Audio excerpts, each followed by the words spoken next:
It's that time again to check in with a Swissnex hub from around the world and bring you the latest on how they are fostering Swiss innovation and technology in their regions. This month, we traveled to Northern California, one of the world's greatest tech hubs, especially for startups, and home to Swissnex San Francisco. Gioia Deucher, CEO of Swissnex San Francisco, joins us now. Welcome to Tech Talk, Gioia. Thank you so much for being with us today. Now, I know this is your second round in San Francisco. You were there previously as a head of the startup and innovation team at Swissnex, and then came back in 2017 as the CEO, so a couple of years now.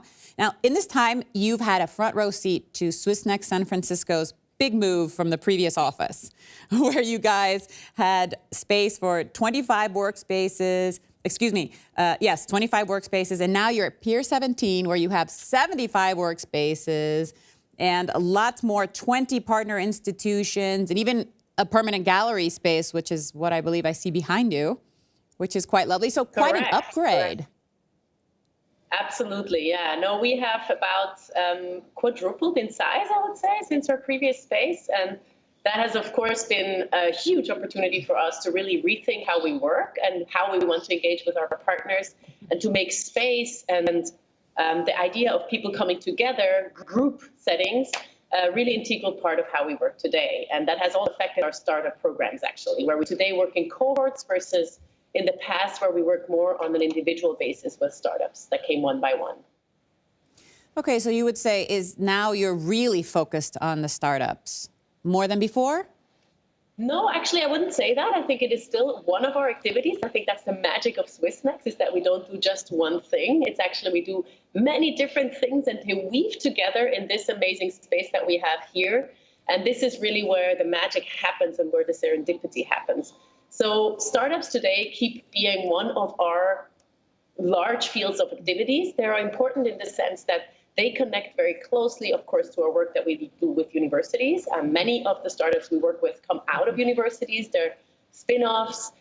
We also can connect them very nicely to the arts program that we do, because more and more we see these disciplines merging.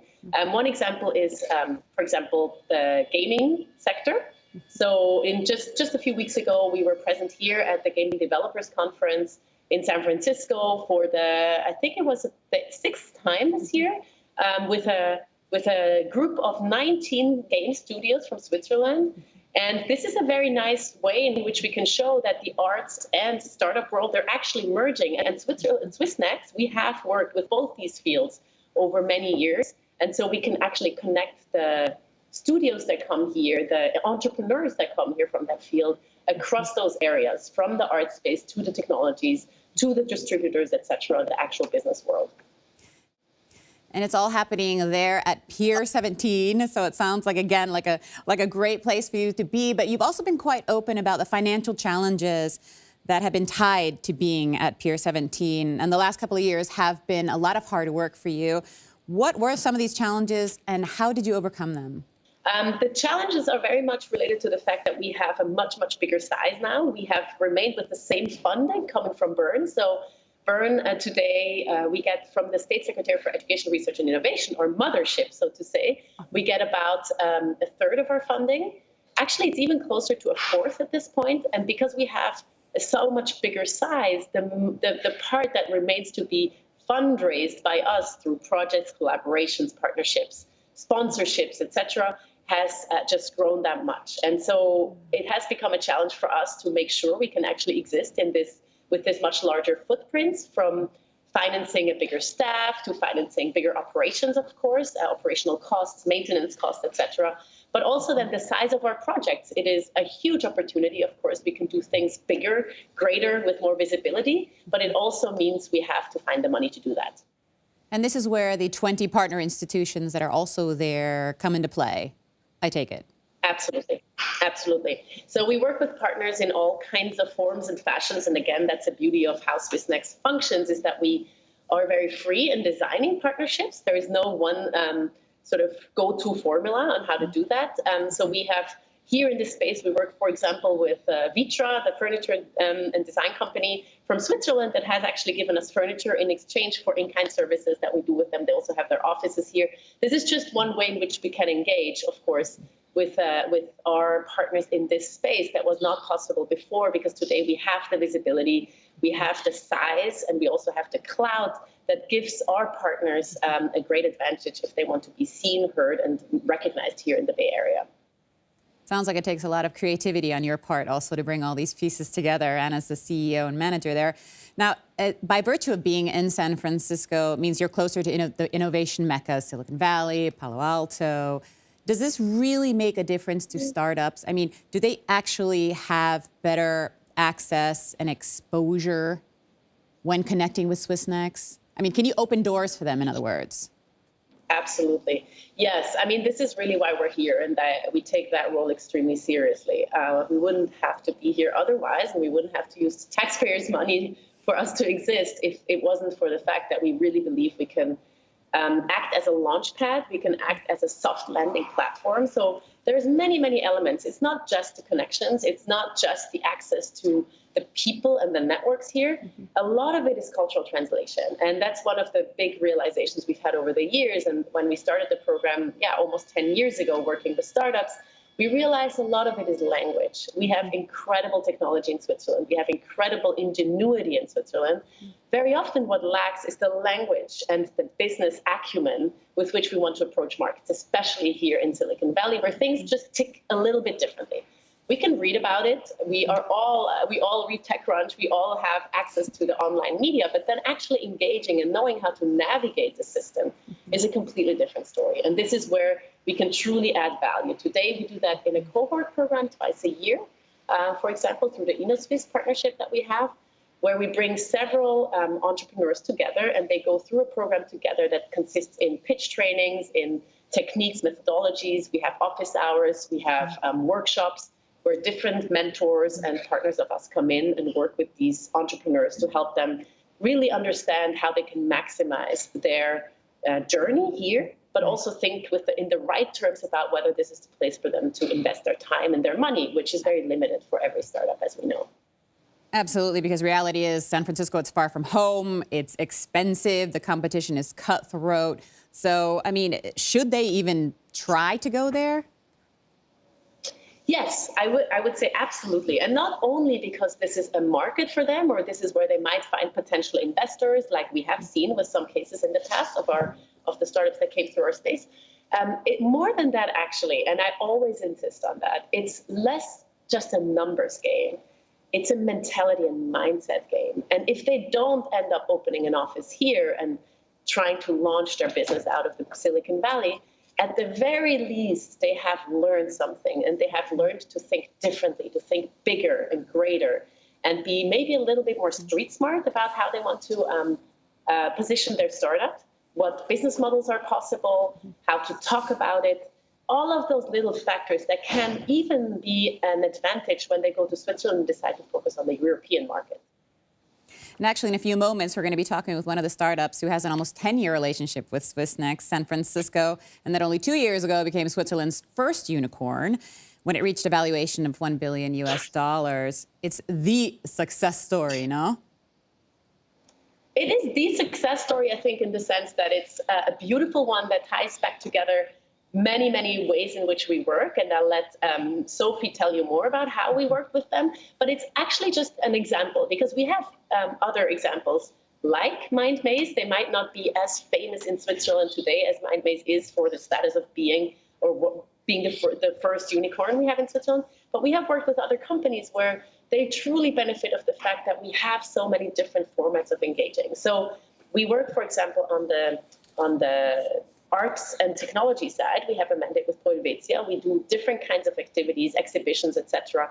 Here in our space or outside of our space, we have presence in important conferences and fairs like the GDC that I mentioned for gamers, or Sundance Film Festival for technology companies in the entertainment space with the New Frontiers new area actually at Sundance that they present, as well as SIGGRAPH. Those kinds of presence that we can help to leverage by bringing these startups over here, they're another entry gate through which startups can actually connect, get visibility, and sort of accelerate their journeys. And then the InnoSwiss camps, for example, that's just a more deeper, it's less focused on visibility, it's much more focused on training. So these things playing together is really where the success happens. And the examples that we've had, like Mindmaze, they have benefited across the range from the different things that Swissnex can offer, not just from one program. All right, and just to wrap it up, my last question is, how receptive do you find that the San Francisco Bay Area ecosystem has been to Swiss technology? I would say San Francisco is location agnostic. They care about interesting technology more than about where it comes from. It's a meritocracy in that sense, I would say. Of course, there is still aspects that if you have studied at Stanford, you have a chip on your shoulder, and it's certain things are easier. But if the technology is convincing, and if the founders are convincing, meaning truly passionate, truly committed to their cause, true believers of what they're doing, this ecosystem here is extremely open. And Swiss technology, as we know, is extremely interesting. It's very advanced. We talk about deep technology because it's deep tech in the sense that it combines engineering and science, and it tackles real big issues beyond just business models. And that, of course, is very much welcome here. The ecosystem here is always on the lookout for the next big ideas that might shift the way we do things, that might shift industries. And some of these technologies, sometimes just parts of technologies, but sometimes the whole thing can come from Switzerland. So yes, there is big openness here in seeing these startups come and set up their presence here. We head back now to Pier 17, home to Swissnex San Francisco, and where Mindmaze is currently a resident. Sophie Lamparter, who is responsible for creative partnerships at Mindmaze, joins us now. Sophie, thank you so much for being with us. Now, both you and the company have a long relationship with Swissnex, but before we get to that, for those that don't know about Mindmaze, what is the company about? As brief as possible.